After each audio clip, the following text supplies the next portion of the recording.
আব্বাসকে কিছুই বলি নাই, ওনারা কেউ সরে বাচ্চা বলে গালি দিছে, আমি জানতাম না কে গালি দিছে। ওইটা প্রথম শুনি মির্জা ফখরুলের মুখে। উনি বলতেছেন মির্জা আব্বাসকে সরে বাচ্চা বলছে, কত খারাপ কাজ করিছে। মির্জা ফখরুল আর মির্জা আব্বাস কিন্তু বিরোধ আছে, রাজনৈতিক বিরোধ আছে, এক গ্রুপে না কিন্তু তারা, যারা বিএনপি করেন তারা জানেন। কিন্তু মির্জা ফখরুল তো ছাত্র ইউনিয়ন করার লোক, উনি গিরিঙ্গি কেমন করে করতে হয় এটা ভালো জানেন। উনি কায়দা করে মির্জা আব্বাসকে সামনে দিয়ে দিলেন আমাদের, আর মির্জা আব্বাস ভাই কিছু বুঝা না বুঝা আইসা শুরু করলেন ব্যাটিং করা। মানে যে গালিটা মির্জা ফখরুল দিতে পারবে না সেটা মির্জা আব্বাসকে দিয়ে দেওয়াইলেন আর কি। এটা গিরিঙ্গি আর কি, ছাত্র ইউনিয়নের গিরিঙ্গি, আমি বুঝতে পারি। মির্জা আব্বাস 17 বছরে বিএনপি নেতা কর্মীরা ধান খেতে পাট খেতে ঘুমাইছে, হাততে ঘুমাইছে, না খাইয়া মারা গেছে, তাদেরকে পিটাইয়া মারছে। আর তুমি শুয়ারের বাচ্চা কি কইরা এয়ার কন্ডিশন রুমে তোমার বাসায় ঘুমাইছো তোমার হেফাজত করার জন্য হাসিনা পুলিশ পাহারা দিছে। এই শুয়ারের বাচ্চা, তোর মা তখন কি ভারতীয় কারোর সাথে তোরা জন্ম দিছিল? এই হারামির বাচ্চা, তুই কথা বলতেছিস যে তারা কেমনে মুক্তি পায়, ত্যাগ করাইছে, তুই কেমনে ঘুমাইছিস তোর বাসায় আব্বাস? দর্শক, এবার পিনাকি ভট্টাচার্য দাদা মির্জা ফখরুল ও মির্জা আব্বাসের কিছু গোপন তথ্য ফাঁস করে দিলেন। কি সেই গোপন তথ্য যা জানলে আপনার রীতিমতো অবাক হয়ে যাবেন। ইতিমধ্যে মির্জা আব্বাস ও মির্জা ফখরুলের পদত্যাগের কথা শোনা যাচ্ছে। দর্শক, এবার কি তাহলে তারা পদত্যাগ করতে যাচ্ছেন? দর্শক, আজকের এই ভিডিওটি খুবই গুরুত্বপূর্ণ হতে চলেছে, তাই ভিডিওটি না টেনে একটি লাইক দিয়ে দেখতে থাকুন সম্পূর্ণ ভিডিওটি। আর চ্যানেলে নতুন দর্শক হয়ে থাকলে চ্যানেলটি সাবস্ক্রাইব করে পাশে থাকা বেল আইকনটি বাজিয়ে রাখুন পরবর্তী আপডেট পাওয়ার জন্য। চলুন ভিডিওটি শুরু করা যাক। এই সমস্ত আচ্ছা, মির্জা আব্বাস ভাই আপনি বলেন আমি কি ভুলটা বলছি? আমি বলছি বারাক ওবামা যখন আমেরিকার প্রেসিডেন্ট, তখন তাকে ফিলিপাইনের প্রেসিডেন্ট বেশ্যার বাচ্চা বলে গালি দিছিল, আর বারাক ওবামা সেটাকে হজম করছে। আপনি একজন পলিটিশিয়ান হয়ে সেটা হজম করতে পারবেন না কেন? আমি তো নিউজটা দেখাইছিলাম, আমি তো মিশা নিউজ দেখাই নাই, তাই না? আপনি গালি খাইতে চান না, তাহলে রাজনীতিতে আসছেন কেন? মসজিদের ইমাম হন, কেউ গালি দিবে না। হিমালয়ে গিয়ে সন্ন্যাসী হন, কেউ গালি দিবে না। নবী রাসূলদের গালি দেয় মানুষ, আল্লাহর খোদাকে গালি দেয় মানুষ। আপনি কোন বালেশ্বর বালহরিদাস পালাচ্ছেন, আপনারা গালি দেওয়া যাবে না। প্রেসিডেন্ট ম্যাক্রনের তো থাপ্পড় মারে, আপনি চর থাপ্পড় খাবেন, আপনারা রাজনীতিবিদরা গালি খাইবেন, এটা সহ্য করতে হবে। এটাই নতুন বাংলাদেশ। এবার আসেন আমরা ওনার বক্তব্যটা আলাদা আলাদা করে শুনি।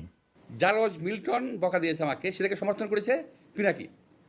অর্থাৎ জারজ মিল্টন যে ভাষা আমাকে বকা দিয়েছে, পিনাকি সমর্থন করেছে। আমি বলতে চাই যে ওরা সবাই একই বংশের, একই গোত্রের সন্তান। কোনো ভদ্রলোককে এভাবে গালি দিতে পারে না। আমি ঢাকার মানুষ, আমি ইচ্ছে করলে ওরা যে ভাষা গালি দেয় তার চেয়ে জঘন্য ভাষা গালি দিতে পারি, কিন্তু আমার বাপ মা, আমার পরিবার এটা আমাকে শেখায় নাই। ওরা যেটা বলছে এবং বলেছে এটা ওদের পরিবার থেকে শেখানো, ওরা ওই পরিবার থেকে করে আসছে, শুকরের জাত।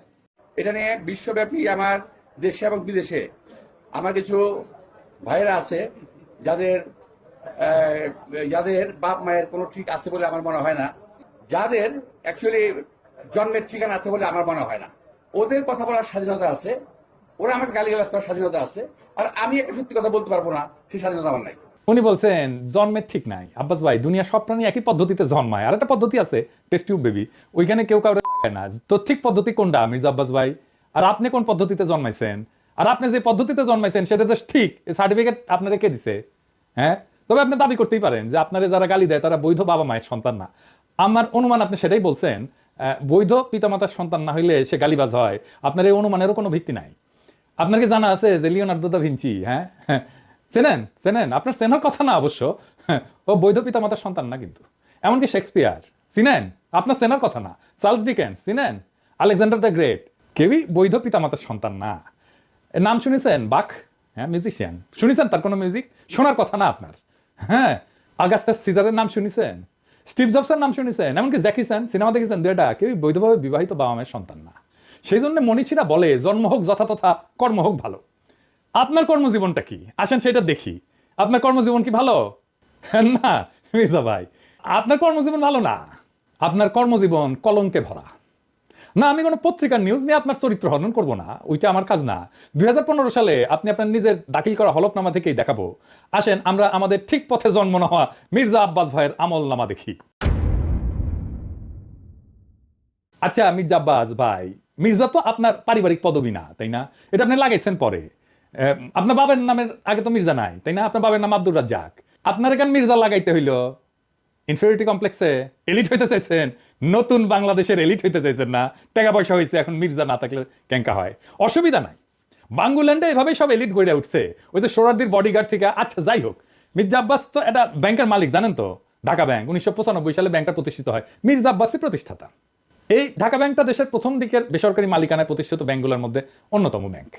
কোনো সমস্যা হয়নি, অনেক ব্যাংকের সমস্যা হয়েছে, জয় বাংলা হয়ে গেছে হাসিনার আমলে, মির্জা আব্বাসের ব্যাংকের কোনো সমস্যা হয়েছে হয় নাই। হ্যাঁ, তো ব্যাংক প্রতিষ্ঠার টাকা পেলেন কেমনে মির্জা আব্বাস ভাই? আপনার ফ্যামিলি কি জমিদার ছিল? আপনার আব্বা কি করতেন? আসেন আমরা এবার দেখি ওনার আব্বা কি করতেন। ওনার আব্বা মতিঝিল সরকারি উচ্চ বিদ্যালয় বা মতিঝিল সেন্ট্রাল গভর্নমেন্ট স্কুল হিসেবে যেটা পরিচিত, ওই স্কুলের দপ্তরই ছিলেন। ডং ডং ডং ডং ডং ডং কইরা ঘন্টা বাজাইতেন। কি মির্জা আব্বাস ভাই, খারাপ লাগলো?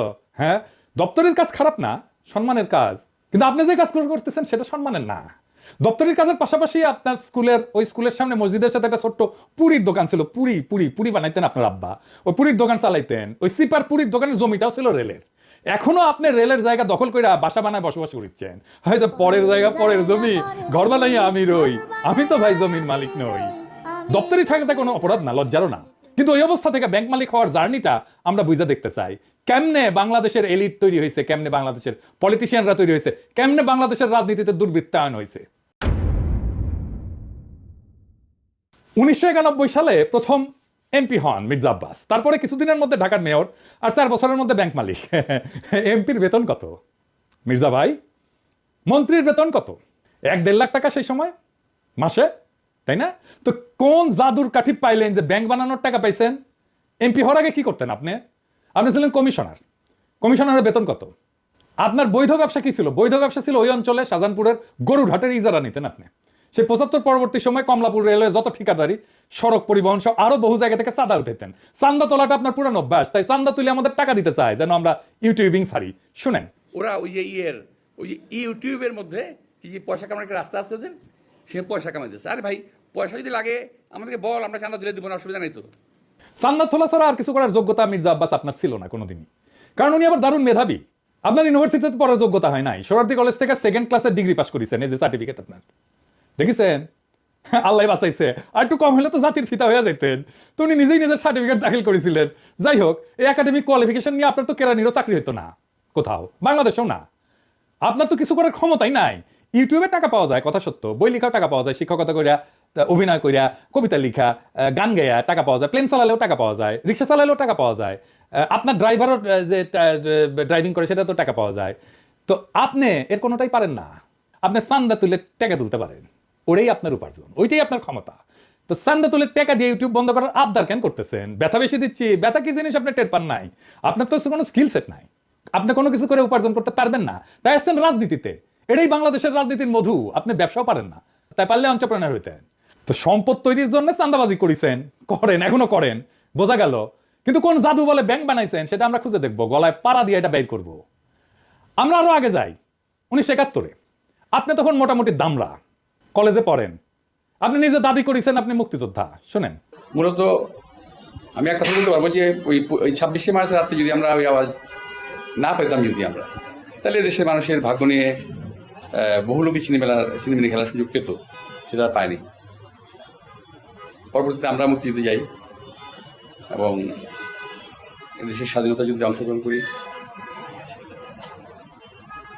এটা আবার বিএনপির পেজ থেকে শেয়ার দেওয়া। এই বক্তব্যে উনি বলছেন মুক্তিযুদ্ধে কি করেছেন সেটার কোনো কিন্তু উল্লেখ নাই। 25শে মার্চে কি হয়েছে, শাহজাহানপুরে ওনার বাসা থেকে কি দেখেছেন, ওইটুকুই শুধু বলতে পারেন, তার বাইরে আর যাইতে পারেন না। তার বাইরে গেলে জিয়াউর রহমান মুক্তিযুদ্ধের ঘোষণা অমুক তমুক ওই জায়গায় চলে যান। উনি কোথাও মুক্তিযুদ্ধ করেন নাই। কোন সেক্টরে যুদ্ধ করেছেন, কোথায় ট্রেনিং নিছেন, কারা ছিল সহযোদ্ধা? মিছা কথা কইতে লজ্জা লাগে না মির্জা আব্বাস? এটা চেনেন? 1971-এ পাকিস্তানি বাহিনী তার নাম শুনলে কাপড় নষ্ট করে ফেলতো। ঢাকার গেরিলা মুক্তিযোদ্ধা সাদেক হোসেন খোকার দলের। আমি তার কাছ থেকে জানছি আপনি মুক্তিযুদ্ধ করেন নাই। এমনকি আপনি এই যে যারা মুক্তিযুদ্ধ করছে একই সময় ঢাকায়, আজম খান, ইকবাল সুফি, আলমাস লস্কর, কাজী মোহাম্মদ হেদায়তুল্লাহ, মোহাম্মদ শফি, খুরশিদ আব্দুল মতিন, আবু তাহের, মোহাম্মদ বাশার, খন্দকার আবু জায়েদ, জিন্না, ফরাদ জামিল, ফুয়াদ, মোহাম্মদ শামসুল হুদা, ডক্টর নিজাম, জাহের, কুসি, ঢাকার মুক্তিযুদ্ধের সেই উজ্জ্বল নামগুলা কারো বন্ধু সার্কেলের লোক আপনি ছিলেন না। 1971-এ মুক্তিযুদ্ধের যাওয়ার সাহস হয় নাই, আজ আসছেন 71 বাঁচাইতে, দ্বিতীয় স্বাধীনতাকে অস্বীকার করতে। বাহ বাহ, চমৎকার চমৎকার। আর এক জাফর ইকবাল রাজনীতিতে আবার বলছেন আমরা নাকি হাসিনারে যারা সমর্থন করছে সে ব্যবসায়ীদের বিরুদ্ধে কিছু বলি না। শুক্রের গ্রুপ ওরা কিন্তু দেখেন, ওরা শুধু রাজনীতিবিদদের পিছনে লেগেছে, কিন্তু যারা নাকি এই যে হত্যাকাণ্ড ঘটালো, এই যে ছাত্রদের হত্যাকাণ্ডটা ঘটালো, একটা বিশাল একটা ব্যবসায়ী গ্রুপ আছে না, আপনারা দেখেন না 3 তারিখে, 3 তারিখে আগস্টের 3 তারিখে যারা হাসিনার সঙ্গে দেখা করেছিল, মিটিং করেছিল এবং বিভিন্ন ভাষায় তাকে এমনভাবে কথা বলেছিল যে হাসিনা খুন করতে উৎসাহিত হয়েছিল। উৎসাহিত, তাদেরকে এমনভাবে প্রভোগ করা হয়েছিল যে হাসিনাকে খুন করতে উৎসাহিত করা হয়েছে। সেই লোকগুলোর সম্বন্ধে তারা কিছু বলে না, তারা কিছুই বলে না, তার মুখে কোনো শব্দ নাই। তো মির্জা আব্বাস কি শুক্রে 8 দিন হইলে আমার ভিডিও দেখেন, তিনি কি কাউরে ছাড়িছে? হাসিনা যখন ক্ষমতায় তখন একটা এপিসোডই করছে আলাদা করে ফ্যাসিবাদের সমর্থক ব্যবসায়ীদের, এডিটর সাহেব দেখে দেন না কিছু এক না ওটা থেকে। এফবিসিসি এর একটা কনফারেন্স আছে, সেইখানে বাংলাদেশের ব্যবসায়ী নেতারা হাসিনাকে সামনে রেখা নানাভাবে তেল দিছে, শেখ হাসিনার নামে জয়ধ্বনি দিছে, গানের কলি ব্যবহার করে হাসিনার মন পাওয়ার চেষ্টা করছেন। হাসিনাকে যারা উৎখাত করতে চায় তাদের দেখে নিবে বলছে হাসিনাকে যারা উৎখাত করতে চায় তাদের ঠেকায় দিতে বাংলাদেশের ব্যবসায়ীরাই যথেষ্ট। জয় শেখ হাসিনা, জয় শেখ হাসিনা। সালমান ভাই রাঘব আমাকে বলছে বলার জন্য, হ্যাঁ শেখ হাসিনা সরকার, শেখ হাসিনা সরকার, শেখ হাসিনা সরকার। কিন্তু হাসিনা যাওয়ার পরে আপনার সামনে কেন সময় টিভির মাইক্রোফোন এডিটর সাহেব বড় কইরা দেখান, মাথার উপরে কেন চ্যানেল 24 এর লোগো? ওরা কি আপনার দুলাভাই লাগে নাকি আপনার চান্দা দেয়? আবার শোনেন, বলতেছে আমরা নাকি সবার পিছিয়ে লাগি। এই গোষ্ঠী কখনো বাংলাদেশকে স্থিতিশীল থাকতে দেবে না, কখনো আমার বিরুদ্ধে, কখনো ওর বিরুদ্ধে, কখনো তার বিরুদ্ধে লেগেই থাকবে। আপনারা অপেক্ষা করেন, কদিন পরে তারা ইউনূস সাহেবকে ধরবে। আমি এটা বলে দিচ্ছি আমি আপনাদেরকে, কদিন সাহেব পরে তারা ডাক্তার ইউনূস সাহেবকে ধরবে। কার পিছিয়ে লাগিয়েছি? ইন্ডিয়ান লেসপেন্সারি যারা করে তাদের পিছিয়ে লাগিয়েছি। প্রফেসর ইউনূসের পিছনে নাকি আমরা লাগবো? অবশ্যই লাগবো, যদি প্রফেসর ইউনূস ইন্ডিয়ান লেসপেন্সারি করে। ইন্ডিয়ান লেসপেন্সারি বাদ দেন, তারপরে এসে আলাপ করতে। আমাদের কাছে খবর আছে, বুঝছেন, সব খবর আছে। কি করেছেন হাসিনার আমলে, কেমনে কারে ম্যানেজ করেছেন, সব খবর আছে। আপনাদের দলের লোকেরা বলে সোশ্যাল মিডিয়া কিছু না, মাঠের রাজনীতি, ভোটের রাজনীতি আসল। হ্যাঁ আসেন, সোশ্যাল মিডিয়া নিয়ে কি করে বিএনপি দেখি। বিএনপি প্ল্যান নিছে যে তাদের ফেসবুকের পোস্টে তো কেউ যায় না, মাসি মারে ওরা নিজেরা বসে, তো স্পন্সর পড়তে পয়সা খরচ কর, টাকা খরচ কর, তা করবে না তারা। বট রিয়াক্ট, বট মানে বুঝেছেন তো, যন্ত্র থেকে ওই যে লাইক শেয়ার দিবে, বুঝেছেন, কমেন্ট করবে, তো বট দিয়ে রিয়াক্ট দেন। দেখেন সব ভিয়েতনামের আইডি, দেখেছেন? হ্যাঁ, আপনারা বিএনপির পোস্ট দেখবেন যে হাজার হাজার লাভ রিয়াক্ট পড়িছে, ভালোবাসা রে বন্যা বয়ে যাইতেছে, আপনারা প্রভাবিত হয়ে যাবেন। আরে বাপরা সর্বনাশ, ভালো কাজ করিছে তো, ভালো কথা, আমি একটা লাভ রিয়াক্ট দিয়ে দিই। মানুষের সাথে এরকম প্রতারণা করতে পারে কেউ? আওয়ামী লীগ এরকম প্রতারণা করে নাই জনগণের সাথে, বিএনপি যেটা করছে দেখেছেন। এটাই আপনাদের জার্নি, এটাই বাংলাদেশের রাজনীতি, এটাই হয় মন্ত্রী, দলের শীর্ষ নেতা। আর একাডেমিক যোগ্যতায় কেরানি হয়ে যার জীবন পার করার কথা ছিল, সে হয় মন্ত্রী। যার উপার্জনের ধান্দাই হইতেছে কিভাবে অন্যরে ঠকাবে, আরেকজনকে অতিরিক্ত সুবিধা দেবে, অন্যরা বঞ্চনা করবে বা ভয় দেখায় উপার্জন করবে, চান্দা নেবে। আমি যদি 1 টাকা ইউটিউবে উপার্জন করি না, সেটা আমার ইনকাম ট্যাক্সের ফাইলে আছে, এটা আমার বৈধ উপার্জন। আমি 1 টাকা যদি খরচা করি, ওটাও দেখাইতে পারবো আমি কিভাবে এই 1 টাকা উপার্জন করছি। আপনি জিন্দেগিতে দেখাইতে পারবেন না কিভাবে আপনি ব্যাংক বানানোর টাকা পাইছেন, জিন্দেগিতে পারবেন না, চ্যালেঞ্জ দিলাম আপনাকে। আপনার বৈধ উপার্জন কি? আপনি নিজেই ঘোষণায় বলছেন বাড়ি ভাড়ার টাকা আর ব্যাংকে রাখা সঞ্চয়পত্র। বাড়ি ভাড়ার টাকা পেট চালান, বসে বসে খান, আর ব্যাংকে রাখা সঞ্চয়পত্র ওইটি থেকে সুদ আসে, এটা হইতেছে আপনার উপার্জন। তাও এটা আজকের কথা না, 10 বছর আগের কথা। লজ্জা লাগে না আপনার? হ্যাঁ, আমার প্রত্যেকটা পয়সা হালাল, আপনার প্রত্যেকটা পয়সা হারাম। আপনি দাবি করতে পারবেন আপনার প্রত্যেকটা পয়সা হালাল? পারবেন না। বুকে হাত দিয়া বলবেন, আল্লাহর কসম কেটে বলবেন, দেখাই দেবেন আপনার উপার্জন কিভাবে হয়েছে, কেমনে আপনি ব্যাংক করছেন। আপনি কাউরে না কাউকে বঞ্চনা করে সুবিধা দেওয়া, ভয় দেখায় যে টাকা উপার্জন করছেন, সে উপার্জনের টাকা দিয়ে ক্যাডার পালেন, সে ক্যাডার ভোটে জিতায়, আর অনুপার্জিত টাকায় ভোট কিনা এমপি হয়ে যান আপনি।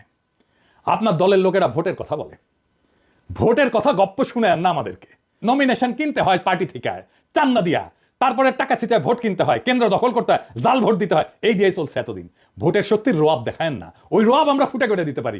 জুলাই বিপ্লবের আকাঙ্ক্ষা ছিল এই বন্দোবস্তের পরিবর্তন, সত্যিকারের মেধাবীদের দিয়ে রাষ্ট্র চালানো। আপনার কোনো স্কিল নাই মন্ত্রী হওয়ার, আপনার রাষ্ট্র জিনিসটাই বোঝেন নাই, আপনি রাজনীতিও বোঝেন নাই। ক্ষমতা আপনার কাছে টাকা উপার্জনের মৌকা, আর কিচ্ছু না। মির্জা ফখরুল বলছেন আমরা কোথায় নিয়ে যেতে চাই দেশকে, শুনেন। সোশ্যাল মিডিয়াতে কিছু নতুন নতুন, আমি বলি কুতুব আবির্ভূত হয়েছে, তারা বাংলাদেশকে কোথায় নিয়ে যেতে চায় আমি জানি না।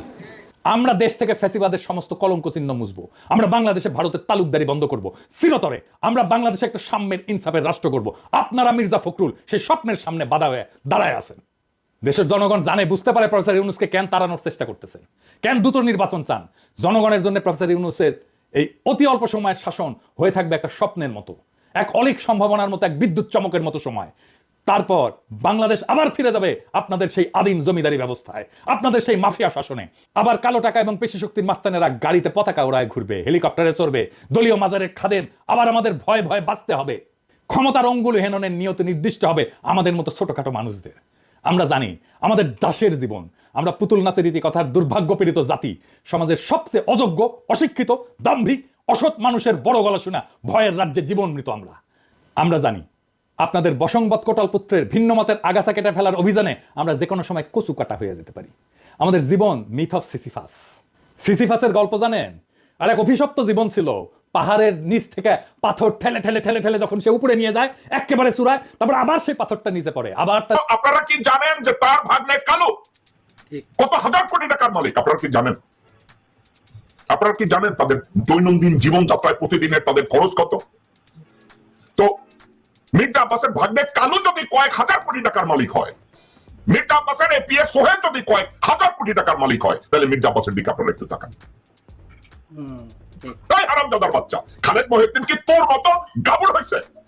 তোর মতো ইতর হয়েছে? শুয়ারের বাচ্চা দুই, যেখানে এক কাঠা জমির মূল্য 40 লাখ টাকা, খানকির পোলা তুই ওই এক কাঠা 1 বিঘা ব্যক্তির 40 লাখে। শুয়ারের বাচ্চা ওইটা কি তোর বাবার পুটকি মারার পয়সা?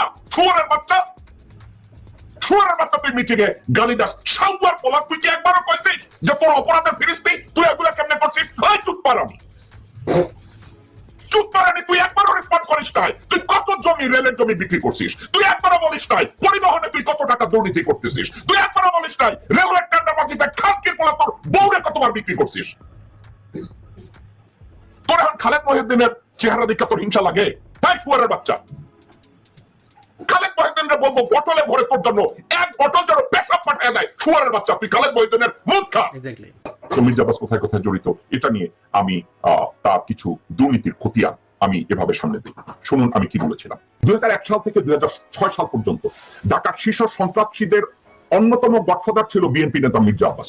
তৎকালীন সরকারের ঘনিষ্ঠ ব্যক্তি হওয়ার সুবাদে প্রধানমন্ত্রীর কার্যালয় সহ এবং হাওয়া ভবনে বিভিন্ন অপকর্মের ক্রিয়ানক ছিল মির্জা আব্বাস।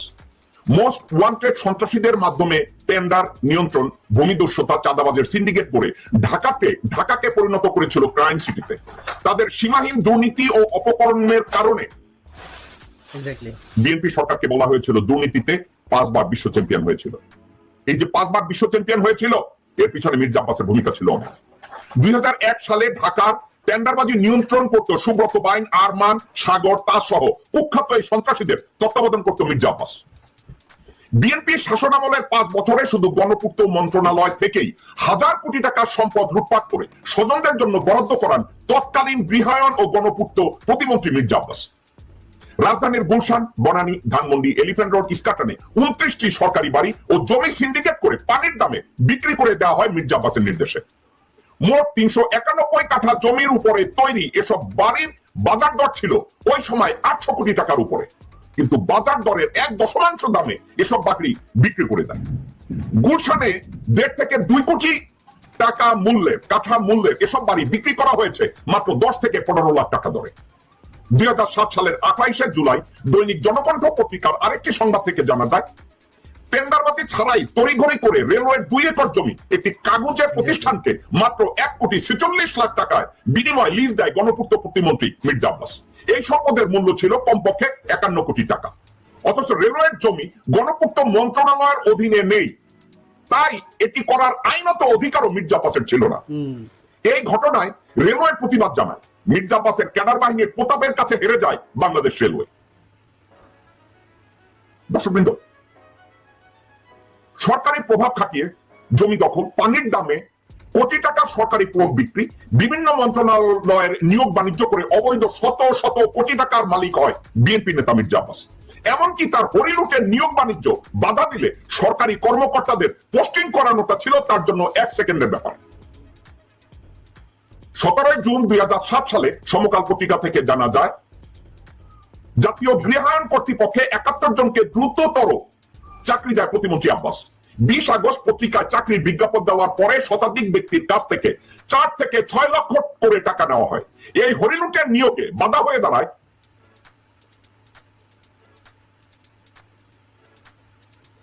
রাজুকের চেয়ারম্যান।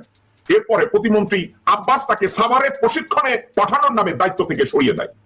6 অক্টোবর একই প্রশ্নে 2 শিফটে ভিন্ন ভিন্ন সব পদে পরীক্ষা হয় এবং 20 অক্টোবর তালিকাভুক্ত প্রার্থীদের হাতে নিয়োগপত্র তুলে দেয় কোটি কোটি টাকার বিনিময়ে এই মির্জা আব্বাস। কোটি কোটি টাকার দুর্নীতির বিনিময়ে রেলের 78 কোটি টাকা মূল্যের জমি মাত্র 5 কোটিতে বিক্রি করে দেন মির্জা আব্বাস। পিনাকি ভট্টাচার্য সৃজনশীল একটা রাজনৈতিক নিয়ে কথা বলেছে, সে কথাটা কি? কোন দেশের রাজনীতি যারা করে তাদের চামড়া হাতির বা গন্ডারের চেয়েও মোটা থাকতে হয়। এখন আরেকটা কথা, পিনাকি ভট্টাচার্যের কথাকে সম্মান করে পাশাপাশি আমি এই কথাটাও ইন্টারজেক্ট করে আমি বলতে চাই, মির্জা ফখরুলের মতো লোকজনরা সত্যিকার অর্থে যদি নীতিবান হয়, সত্যিকার অর্থে যদি সচ্চরিত্রবান হয়, সত্যিকার অর্থে যদি দেশপ্রেমিক হয়, পিনাকি ভট্টাচার্য, খালেদ মহিউদ্দিন অথবা যে কোন মিল্টনরা তাদেরকে তো বিশ্বাস ছেলে বলবে না, তাদেরকে খাটকের ছেলে বলবে না, তাদেরকে বিশ্বাস বলবে না। আমরা তাদেরকে সালাম দেব, আমরা তাদেরকে ইজ্জত করব, আমরা তাদেরকে আহ্বান করব। এখন তারা করবে প্রতিটা বৃত্তি, আর তারা চিন্তা করে প্রতিটাকে দেখলে আমরা বলবো আসসালামু আলাইকুম। No way, no fucking way. Pinaki Bhattacharya যখন এই ধরনের কথাবার্তা বলেছে, এর মধ্যে আমি বাংলাদেশ থেকে কয়েকটা কল পেলাম। কয়েকটা কলে আমাকে একটা কথা জিজ্ঞাসা করা হলো যে এই মির্জা আব্বাস যখন দর্শক, সম্পূর্ণ ভিডিওটি দেখলেন, আশা করি বিষয়টি বুঝতে পেরেছেন। এই নিয়ে আপনার গুরুত্বপূর্ণ মন্তব্যটি অবশ্যই কমেন্ট বক্সে জানিয়ে দিবেন। ধন্যবাদ।